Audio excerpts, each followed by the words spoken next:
Remue ménage. Remue ménage.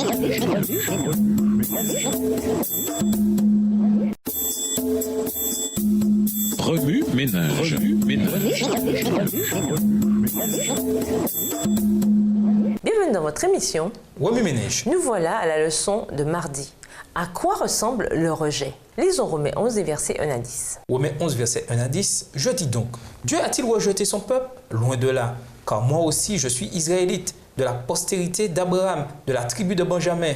Dieu n'a point rejeté son peuple, qu'il a connu d'avance. Ne savez-vous pas ce que l'Écriture rapporte d'Élie?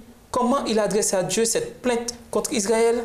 Verset 3. Seigneur, ils ont tué tes prophètes, ils ont renversé tes autels. Je suis resté moi seul, et ils cherchent à m'ôter la vie. Mais quelle réponse Dieu lui fait-il? Je me suis réservé 7000 hommes qui n'ont point fléchi le genou devant Baal. De même aussi, dans le temps présent, il y a un reste selon l'élection de la grâce. Or, si c'est par grâce, ce n'est plus par les œuvres. Autrement, la grâce n'est plus une grâce. Et si c'est par les œuvres, ce n'est plus une grâce. Autrement, l'œuvre n'est plus une œuvre. Verset 7. Quoi donc? Ce qu'Israël cherche, il ne l'a pas obtenu, mais l'élection l'a obtenu, tandis que les autres ont été endurcis. Selon qu'il est écrit, Dieu leur a donné un esprit d'assoupissement, des yeux pour ne point voir et des oreilles pour ne point entendre, jusqu'à ce jour. Et David dit que leur table soit pour eux un piège, un filet, une occasion de chute et une rétribution.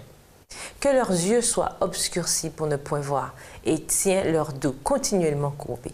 D'un bout à l'autre de l'Ancien Testament, on voit que Dieu fait alliance avec les enfants d'Israël et fait d'eux son peuple. Exode 19, verset 5, Deutéronome 26, versets 18 et 19, 1 Pierre 2, verset 9. Bien qu'ayant été mis à part, les Israélites souhaitaient ressembler aux nations environnantes. Leur mépris constant des commandements de Dieu les réduisit à l'esclavage de la part des nations même auxquelles ils voulaient tant ressembler. Dans un monde où bien des gens se prétendent chrétiens, ont l'apparence de la piété, de Timothée 3, verset 5, et prétendent être le reste de Dieu en se fondant sur leurs efforts pour satisfaire aux exigences de la justice par l'observation de la loi, Dieu nous dit, comme il l'a dit autrefois à Élie, qu'il a un reste de croyants qui ont accepté le don du salut par la grâce au moyen de la foi en Jésus-Christ. John Piper explique. Le Dieu glorieux, dont la gloire consiste en sa liberté de choisir qui bon lui semble, ne peut être déterminé ou obligé par quoi que ce soit en dehors de lui-même. Comme nous le voyons dans Romains 9, verset 18, Dieu a pitié de qui il veut et il incite qui il veut à s'obstiner. D'autre part, l'endurcissement des Juifs était la conséquence de leur péché. Dieu s'en servit à titre de rétribution. Romains 11, verset 9, à cause de leur désobéissance, de leur cœur rebelle. Romains 10, verset 21, et de leur incrédulité. Romains 11, verset 20.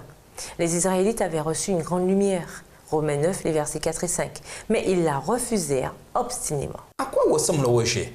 Trois caractéristiques répondent à cette question. Premièrement, ceux qui rejettent Dieu deviennent spirituellement stupides et insensibles, incapables de percevoir et de comprendre la vérité spirituelle. Deuxièmement, leur bénédiction se transforme en malédiction. C'est là ce que signifie Somme 69, verset 23, voire Romains 11, verset 9. Dieu accorde de nombreuses bénédictions aux croyants et aux incroyants. Cependant, s'ils n'honorent pas Dieu et ne lui rendent pas grâce, alors leur cœur insensé s'enténébrera au point où ces bénédictions se transformeront en malédiction, les privant de la joie suprême de connaître Dieu. Romains 1, les versets 21 à 32.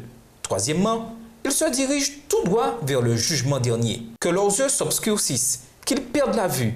Fais-leur sans cesse courber le dos. Romains 11, verset 10. Ceux qui refusent de reconnaître que leur salut n'est possible que par la grâce de Dieu et qui s'appuient plutôt sur les ministères qu'ils remplissent ou sur leur fidélité dans la dîme ou sur les générations de leurs ancêtres qui ont été dans l'Église seront rejetés par Dieu. Remue ménage, qu'êtes-vous disposé à changer pour ne pas vous rebeller contre Dieu? Au revoir. Et à demain si Dieu veut. Remue ménage.